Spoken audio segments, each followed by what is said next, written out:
بسم اللہ الرحمن الرحیم نحمده ونستعینه ونصلی علی رسوله الکریم اما بعد فاعوذ باللہ من الشیطان الرجیم بسم اللہ الرحمن الرحیم انا ارسلناک بالحق بشیرا ونذیرا وَإِن مِّنْ أُمَّةٍ إِلَّا خَلَا فِيهَا نَذِيرٌ وَقَالَ اللَّهُ تَعَالَى وَمَا أَرْسَلْنَاكَ إِلَّا رَحْمَةً لِّلْعَالَمِينَ صدق الله العلي العظيم وقال النبي صلى الله تبارك وتعالى عليه وسلم لقد أوذيت في الله وما يؤذى أحد أو كما قال عليه الصلاة والسلام۔ دنیا میں احترام کے لائق ہیں سارے لوگ، دنیا میں احترام کے لائق ہیں سارے لوگ، میں سب کو مانتا ہوں مگر مصطفیٰ کے بعد۔ قابل صد احترام بزرگوں، بھائیوں اور دوستوں، ربیع الاول کا مہینہ شروع ہو چکا ہے اور ہم سب جانتے ہیں کہ اسلامی مہینوں میں ربیع الاول کا مہینہ وہ مقدس ترین مہینہ ہے جس میں ہم سب کے آقا، سارے رسولوں اور نبیوں کے سردار محمد الرسول اللہ صلی اللہ علیہ وسلم اس دنیا میں تشریف لائے تھے۔ اس لیے آج انشاءاللہ آپ علیہ الصلاۃ والسلام کی سیرت طیبہ پر کچھ روشنی ڈالی جائے گی، مگر یقین جانیے سیرت رسول کا عنوان، اللہ کے نبی علیہ الصلاۃ والسلام کی ہسٹری آف لائف کا ٹاپک اتنا وسیع اور اتنا اہم ٹاپک ہے کہ اس پر لکھنا اور بولنا کوئی معمولی بات نہیں ہے، اور نہ اس مختصر سے وقت میں اس کو بیان کیا جا سکتا ہے۔ اور سچ تو یہ ہے کہ اگر ساری زندگی بھی اللہ کے نبی علیہ الصلاۃ والسلام کی سیرت طیبہ، آپ علیہ الصلاۃ والسلام کی ہسٹری آف لائف کو لکھا جائے یا اس پر بولا جائے، ساری زندگی آپ کی خوبیوں کو، آپ کے کمالات کو بتلایا جائے تو زندگیاں ختم ہو جائیں گی، مگر آپ علیہ الصلاۃ والسلام کی سیرت مکمل نہیں ہو سکتی۔ سچ کہا ہے مرحوم ڈاکٹر راحت اندوری نے کہ زمزم و کوثر و تسنیم نہیں لکھ سکتا، زمزم و کوثر و تسنیم نہیں لکھ سکتا، اے نبی آپ کی تعظیم نہیں لکھ سکتا، میں اگر 7 سمندر بھی نچوڑوں راحت، میں اگر 7 سمندر بھی نچوڑوں راحت، آپ کے نام کی ایک میم نہیں لکھ سکتا۔ اسی کو ایک عربی شاعر یوں کہتا ہے کہ لا يمكن الثناء كما كان حقه، لا يمكن الثناء كما كان حقه، بعد از خدا بزرگ توئی قصہ مختصر، کہ آپ صلی اللہ علیہ وسلم کی کما حقہ تعریف کرنا، آپ کی خوبیوں کو بیان کرنا، آپ کے کمالات کو ذکر کرنا کسی انسان کے لیے پاسبل نہیں ہے۔ خلاصہ یہ ہے کہ اللہ رب العزت کی ذات مقدس کے بعد اگر اس کائنات میں کوئی ذات تعریف کے لائق ہے، اگر اس کائنات میں، اس دھرتی میں کوئی ذات لائق مدح و ستائش ہے تو وہ اللہ کے نبی صلی اللہ علیہ وسلم کی ذات بابرکت ہے۔ بہرحال میں نے قرآن کریم کی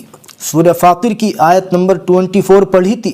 جس میں اللہ تعالیٰ یہ ارشاد فرماتے ہیں کہ وَإِن مِّنْ أُمَّةٍ إِلَّا خَلَا فِيهَا نَذِيرٌ، کہ ماضی میں، پاسٹ میں، گزرے ہوئے زمانے میں کوئی امت ایسی نہیں گزری ہے جس میں ہم نے کوئی ڈرانے والا، جس میں ہم نے کوئی رسول یا نبی نہ بھیجا ہو۔ یعنی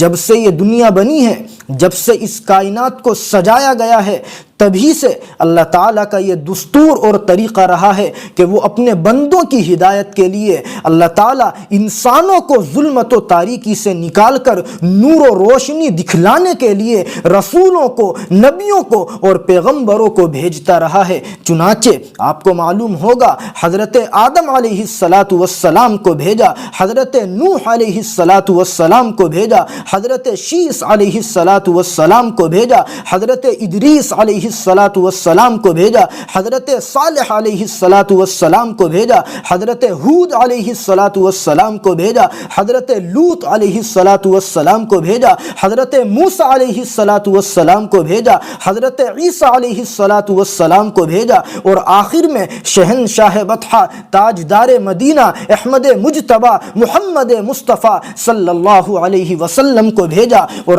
آپ کو بھیجنے کے بعد قرآن کریم میں یہ اعلان فرما دیا گیا کہ ما کان محمد ابا احد من رجالکم ولکن رسول اللہ وخاتم النبیین، کہ اے لوگو محمد صلی اللہ علیہ وسلم ہمارے آخری رسول ہیں، آخری پیغمبر اور آخری نبی ہیں۔ اب رسولوں کا سلسلہ ختم، اب نبیوں کا سلسلہ ختم، اب پیغمبروں کا سلسلہ ختم، قیامت تک اب کوئی نبی نہیں آئے گا، قیامت تک اب کوئی رسول اور پیغمبر نہیں آئے گا۔ یہ پیغمبر آخری پیغمبر ہے، یہ رسول آخری رسول ہیں، اور یہ نبی آخری نبی ہے، یہ شریعت آخری شریعت ہے، یہ مذہب آخری مذہب ہے۔ یہی وجہ ہے کہ اللہ رب العزت نے آپ علیہ السلام کی رسالت و نبوت کے لیے اس سماج کو منتخب فرمایا جو اس وقت دنیا کا سب سے بگڑا ہوا سماج تھا، اس سوسائٹی کو منتخب فرمایا جو کائنات کی سب سے گندی سوسائٹی تھی۔ اس وقت عربوں کی کیا حالت تھی، اس کو ایک شاعر نے اس طریقے سے بیان کیا کہ بدی کا دور تھا، ہر سو جہالت کی گھٹائیں تھی، بدی کا دور تھا، ہر سو جہالت کی گھٹائیں تھی، فساد و ظلم کی چاروں طرف پھیلی ہوائیں تھی، ذرا سی بات پر تلوار چل جاتی تھی آپس میں، ذرا سی بات پر تلوار چل جاتی تھی آپس میں، تو پھر جنگ آتی نہ تھی دو چار کے بس میں۔ اگر لڑکی کی پیدائش کا گھر میں ذکر سن لیتے، اگر لڑکی کی پیدائش کا گھر میں ذکر سن لیتے تو اس معصوم کو زندہ زمین میں دفن کر دیتے۔ غرض جو بھی برائی تھی سب ان میں پائی جاتی تھی، غرض جو بھی برائی تھی سب ان میں پائی جاتی تھی، نہ تھی شرم و حیا آنکھوں میں گھر گھر بے حیائی تھی، مگر اللہ نے جب ان پہ اپنا رحم فرمایا، مگر اللہ نے جب ان پہ اپنا رحم فرمایا تو عبداللہ کے گھر میں خدا کا لاڈلا آیا صلی اللہ علیہ وسلم۔ مؤرخین لکھتے ہیں کہ اللہ کے نبی علیہ السلام کی آمد سے پہلے، آپ علیہ السلام کی بعثت سے پہلے عربوں کی یہ حالت تھی کہ اگر کنویں میں کسی اونٹ نے دوسرے کے اونٹ سے پہلے پانی پی لیا تو صرف اتنی سی معمولی بات پر سالوں تک دونوں خاندانوں میں جنگ چلا کرتی تھی، جس جنگ کے نتیجے میں نہ جانے کتنے انسان قتل کر دیے جاتے تھے۔ قرآن کریم ان کی جہالت کو بتلاتا ہے اور اعلان کرتا ہے وَإِذَا بُشِّرَ أَحَدُهُمْ بِالْأُنثَى ظَلَّ وَجْهُهُ مُسْوَدًّا وَهُوَ كَظِيمٌ، کہ اس وقت ان کی یہ حالت تھی کہ اگر کسی کے یہاں لڑکی کی پیدائش ہو جاتی تھی تو اس کا چہرہ ٹینشن کی وجہ سے، اس کا چہرہ نحوست کی وجہ سے سیاہ پڑ جاتا تھا، اور وہ شرمندگی کی وجہ سے گھٹ گھٹ کر کے رہا کرتا تھا، لوگوں کے سامنے نہیں آیا کرتا تھا۔ مؤرخین نے لکھا ہے کہ جب تک وہ اس معصوم سی بیٹی کو زندہ زمین میں دفن نہیں کر دیتا تھا اس وقت تک اس کو سکون نہیں ملتا تھا۔ مگر جب اللہ رب العزت نے آپ علیہ السلام کو ان کے درمیان میں نبی اور رسول بنا کر کے مبعوث فرمایا، جب آپ علیہ السلام عربوں میں تشریف لائے اور آپ نے اس بگڑے ہوئے سماج پر، اس گندی سوسائٹی پر محنت کی، تو وہی جہلا جو جہالت میں اپنی مثال آپ تھے، ایمان لانے کے بعد میں وہ ایمان میں بھی اپنی مثال آپ بنے، اور جن کے ایمان کو قرآن کریم نے ہم مسلمانوں کے لیے، ہم ایمان والوں کے لیے نمونہ اور آئیڈیل بتلایا اور یہ اعلان کیا یا ایھا الذین آمنوا آمنوا کما آمن الناس، کہ اے ایمان والو تم ایسا ایمان لاؤ جیسے صحابہ کا ایمان تھا۔ اللہ اکبر۔ آپ صلی اللہ علیہ وسلم نے مکے کے مشہور خاندان ہاشمی فیملی میں 570 عیسوی کو اسی ربیع الاول کے مقدس مہینے میں صبح کے وقت میں اپنی آنکھیں کھولی،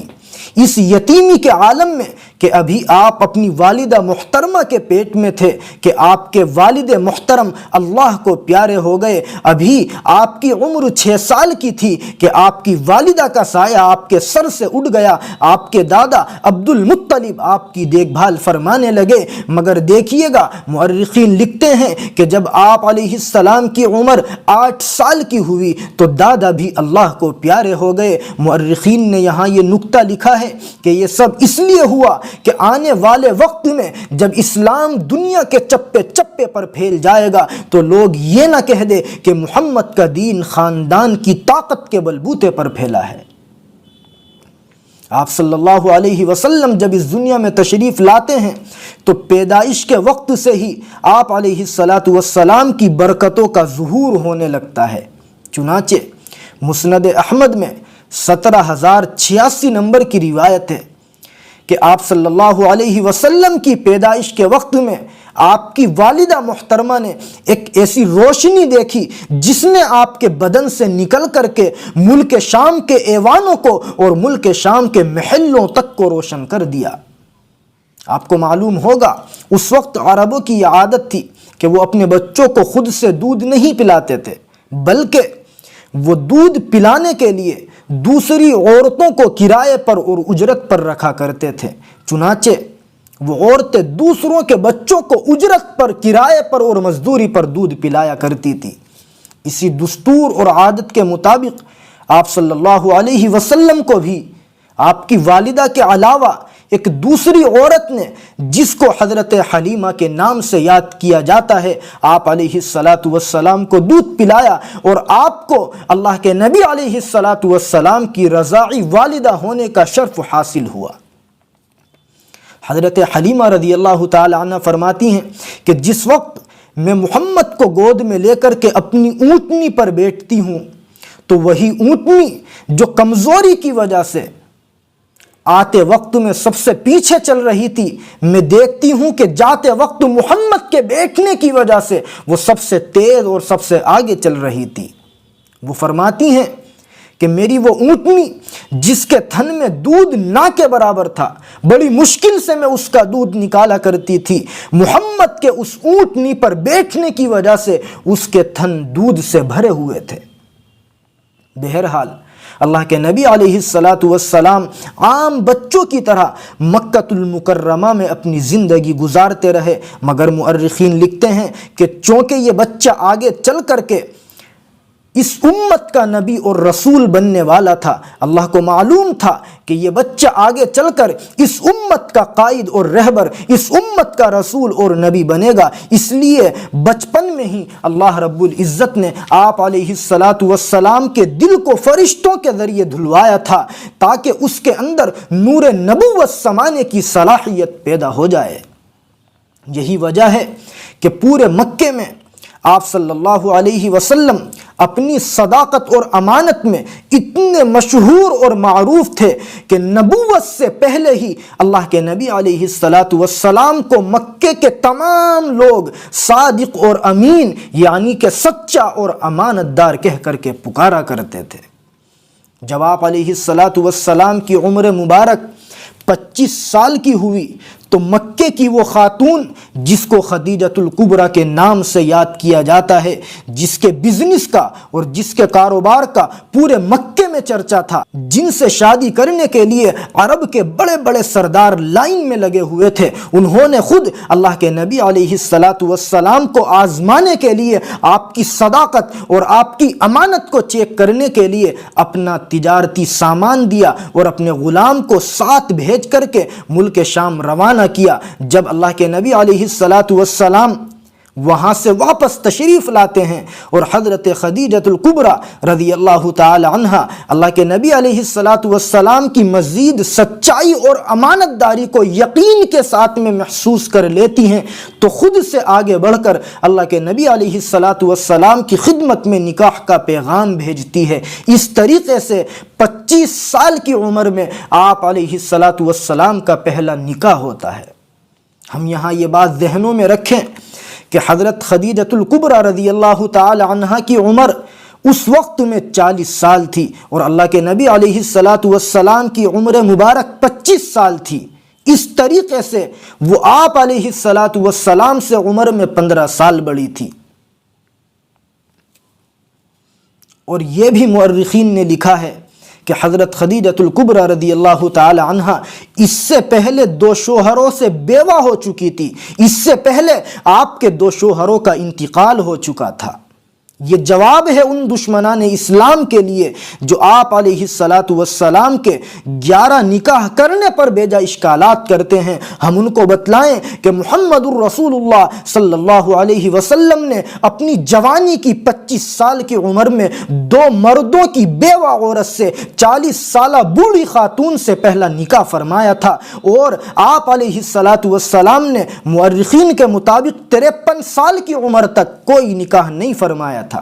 زندگی کے آخری 10 سالوں میں آپ نے مزید 10 نکاح فرمائے تھے، وہ بھی اسلام کے لیے، ایمان کو پھیلانے کے لیے۔ اس پر انشاءاللہ کبھی مستقل ہم تفصیل سے بات کریں گے کہ آپ علیہ الصلاۃ والسلام نے متعدد شادیاں کیوں کی، آپ نے 11 نکاح کیوں فرمائے تھے۔ محترم سامعین، مؤرخین لکھتے ہیں کہ آپ صلی اللہ علیہ وسلم ہر سال 1 مہینے کے لیے مکے کے باہر غار حرا میں اللہ کی عبادت کرنے کے لیے تشریف لے جایا کرتے تھے۔ یہ آپ علیہ الصلاۃ والسلام کی عادت مبارکہ تھی۔ چنانچہ جب آپ علیہ الصلاۃ والسلام کی عمر 40 سال کی ہوئی تو آپ اپنی عادت کے مطابق مکے کے باہر غار حرا نامی پہاڑی میں اللہ کی عبادت فرما رہے تھے۔ اچانک سے تمام فرشتوں کے سردار جبریل امین تشریف لاتے ہیں اور اللہ کے نبی علیہ الصلاۃ والسلام سے فرماتے ہیں کہ اے محمد اقرأ، آپ پڑھیے۔ اللہ کے نبی علیہ الصلاۃ والسلام فرماتے ہیں ما انا بقارئ، کہ میں پڑھا ہوا نہیں ہوں۔ چنانچہ جبریل نے دوسری مرتبہ اللہ کے نبی علیہ الصلاۃ والسلام کو اپنے قریب کیا اور اپنے سینے سے زور سے بھینچا اور اس مرتبہ فرمایا کہ اے محمد اقرأ، پڑھو۔ اللہ کے نبی نے دوبارہ وہی جواب دیا ما انا بقارئ، کہ میں پڑھا ہوا نہیں ہوں۔ آپ علیہ الصلاۃ والسلام فرماتے ہیں کہ جبریل نے تیسری مرتبہ مجھے اتنی زور سے دبایا کہ میری تکلیف کی انتہا نہ رہی، اور اس مرتبہ خود سے انہوں نے یہ پڑھا اقرأ بسم ربک الذی خلق خلق الانسان من علق اقرأ وربک الاکرم الذی علم بالقلم علم الانسان ما لم یعلم۔ چنانچہ اللہ کے نبی علیہ الصلاۃ والسلام اس مرتبہ پڑھنے پر قادر ہو گئے۔ یہ نبوت اور رسالت کا پہلا دن تھا، یہ قرآن کریم کے نزول ہونے کی ابتدا تھی، یہ قرآن کریم کے نازل ہونے کی ابتدا تھی۔ پھر آپ صلی اللہ علیہ وسلم وہاں سے اپنے گھر تشریف لاتے ہیں اور اللہ کے نبی علیہ الصلاۃ والسلام نبوت اور رسالت والے مشن میں لگ جاتے ہیں، لوگوں کو ایمان کی چھپ چھپ کر کے دعوت دیتے ہیں۔ اللہ کے نبی علیہ الصلاۃ والسلام کی اس دعوت پر سب سے پہلے جن خوش قسمت لوگوں نے لبیک کہا ان میں حضرت خدیجۃ الکبریٰ رضی اللہ تعالی عنہ کا، حضرت علی رضی اللہ تعالی عنہ کا اور حضرت زید بن حارث رضی اللہ تعالی عنہ کا نام قابل ذکر ہے۔ یہ سب تو آپ علیہ الصلاۃ والسلام کے گھر والے تھے جنہوں نے سب سے پہلے اسلام کو قبول کیا۔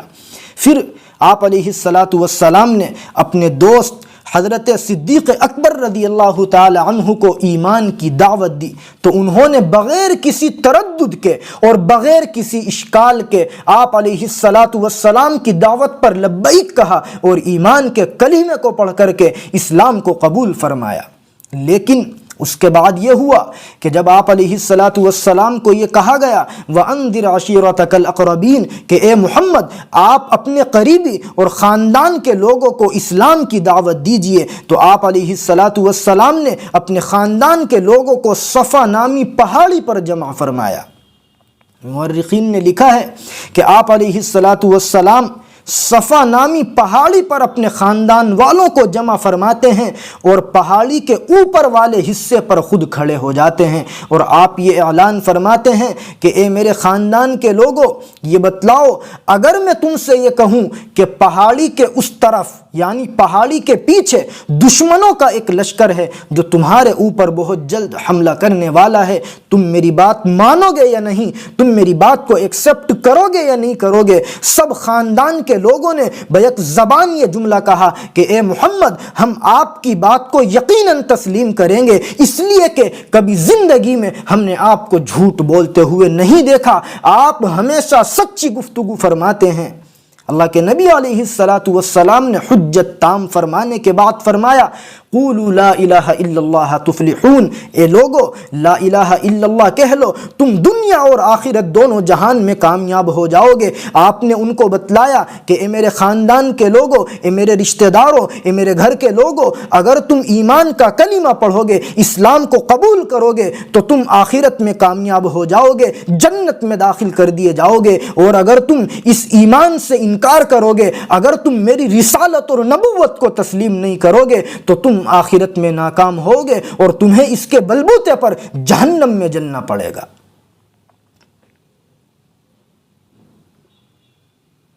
بس اتنا کہنا تھا۔ مورخین لکھتے ہیں کہ وہ لوگ جو اب تک آپ علیہ السلام کو صادق اور امین، سچا اور امانت دار کہہ کر کے پکارا کرتے تھے، آپ علیہ السلام کے جانی دشمن بن گئے۔ اور سب سے پہلے اللہ کے نبی علیہ السلام کے چچا ابو لہب نے اپنے ہاتھ میں پتھر اٹھا کر کے کہا، تبن لک لہذا جمعتنا، اے محمد تم ہلاک اور برباد ہو جاؤ، کیا تم نے ہمیں یہاں صرف اس بات کو بتلانے کے لیے جمع کیا تھا جس پر سورہ لہب نازل ہوئی، تبت یدا ابی لہب وتب ما اغنی عنہ مالہ وما کسب۔ بہرحال جب آپ صلی اللہ علیہ وسلم کو لوگوں نے مکے میں زیادہ ستایا، زیادہ تکلیفیں دی، زیادہ پریشان کیا، اتنا ستایا، اتنی تکلیفیں دی، اتنا پریشان کیا کہ خود اللہ کے نبی صلی اللہ علیہ وسلم ارشاد فرماتے ہیں، لقد اوذیت فی اللہ وما یوذی احد، کہ لوگوں اس دین کی خاطر مجھے اتنی تکلیفیں دی گئی جتنی تکلیفیں دنیا میں کسی کو کبھی نہیں دی گئی۔ بخاری شریف میں 3718 نمبر کی روایت ہے کہ رسول اللہ صلی اللہ علیہ وسلم ایک مرتبہ نماز پڑھ رہے تھے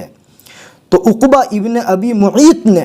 اللہ کے نبی علیہ السلام کی گردن میں کپڑا ڈالا اور اس نے زور سے پھندا لگایا، پھر اس پھندے کو، اس کپڑے کو اتنی زور سے کھینچا کہ آپ علیہ السلام کی تکلیف کی انتہا نہ رہی۔ صدیق اکبر یہ منظر دیکھ رہے تھے، آپ سے رہا نہ گیا، آپ کی چیخیں نکل گئی، آپ فوراً کھڑے ہوئے، اللہ کے نبی کے قریب آئے اور آپ نے عقبہ ابن ابی معیط کے دونوں کندھوں کو پکڑ کر کے اس کو دھکا دیا اور آپ صلی اللہ علیہ وسلم کے بارے میں اس سے مخاطب ہو کر کے فرمایا، اتقتلون رجلا ان یقول ربی اللہ، کیا تم ایسے شخص کو قتل کرتے ہو جو صرف یہ کہتا ہے کہ میرا پروردگار اللہ ہے؟ کیا تم ایسے انسان کو مارتے ہو، ایسے انسان کو ستاتے ہو جو ہماری آخرت کی فکر کرتا ہے، جو ہمیں بتلاتا ہے کہ ہمیں ایمان کی دعوت کو قبول کرنا چاہیے، اللہ کی وحدانیت کو تسلیم کر لینا چاہیے؟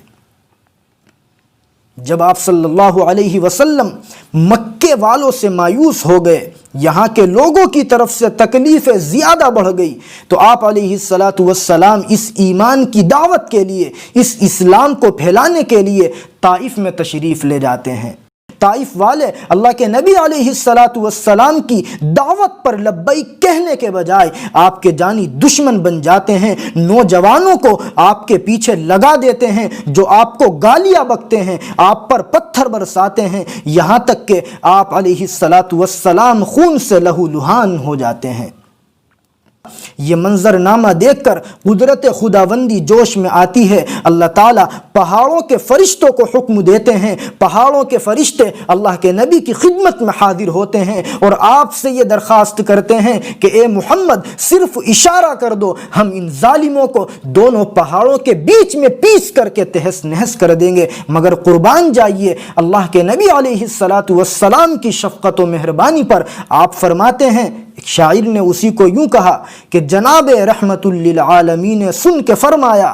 جناب رحمت للعالمین نے سن کے فرمایا کہ میں اس دہر میں قہر و غضب بن کر نہیں آیا، کہ میں اس دہر میں قہر و غضب بن کر نہیں آیا، میں کیوں ان کے لیے تباہی کی دعا مانگوں، میں کیوں ان کے لیے تباہی کی دعا مانگوں، بشر ہیں بے خبر ہیں کیوں تباہی کی دعا مانگوں۔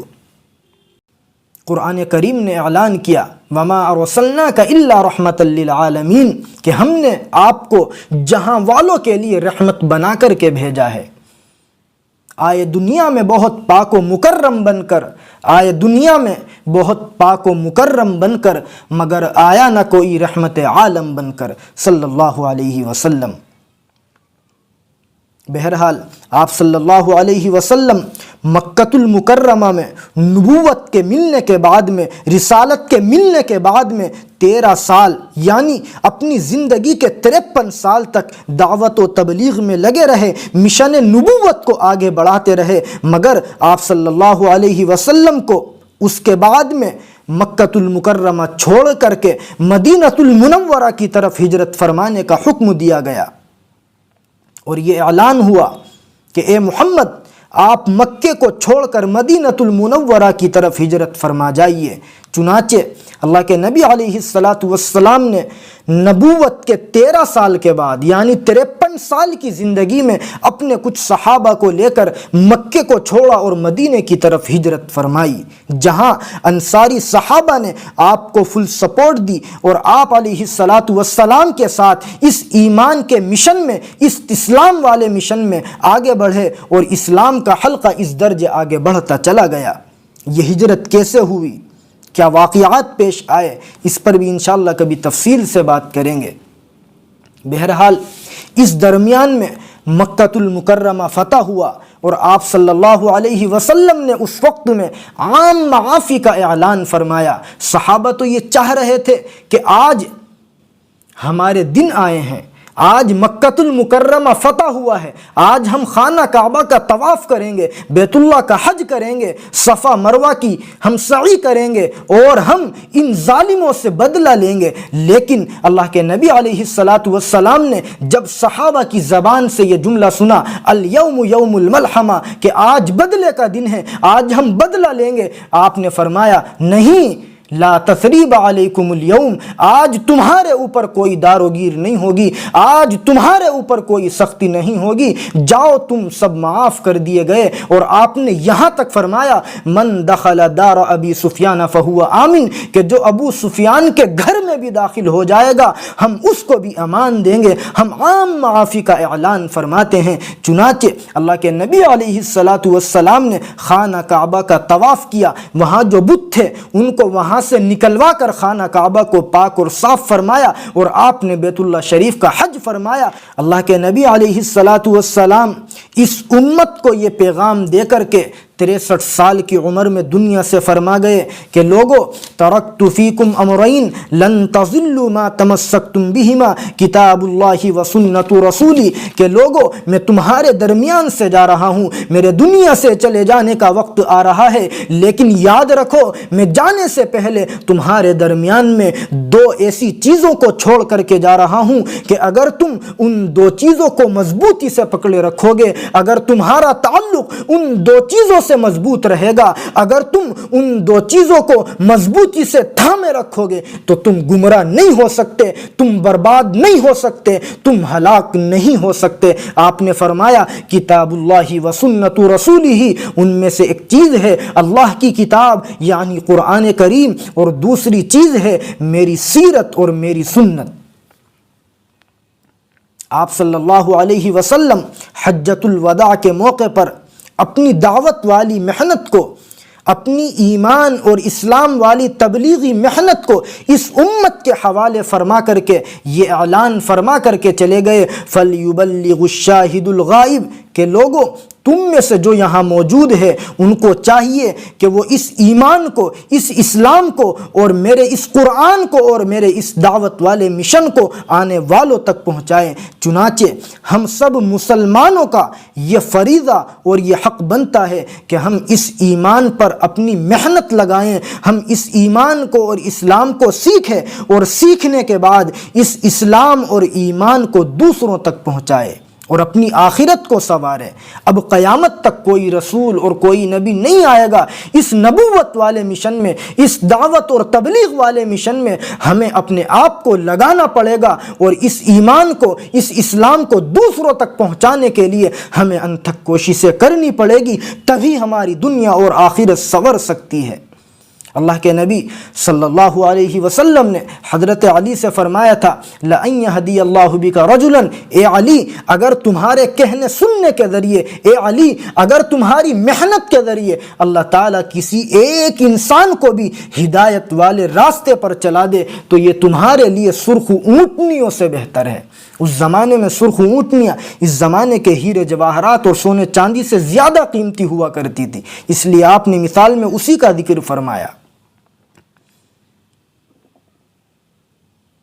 اللہ تعالی ہم سب کو ایمان اور اسلام کی صحیح سمجھ عطا فرمائے، اور اللہ تعالی ہم سب کو اس ایمان و اسلام کی نشر و اشاعت کے لیے اخلاص کے ساتھ قبول فرمائے۔ وآمین وآخر دعوانا ان الحمد للہ رب العالمین۔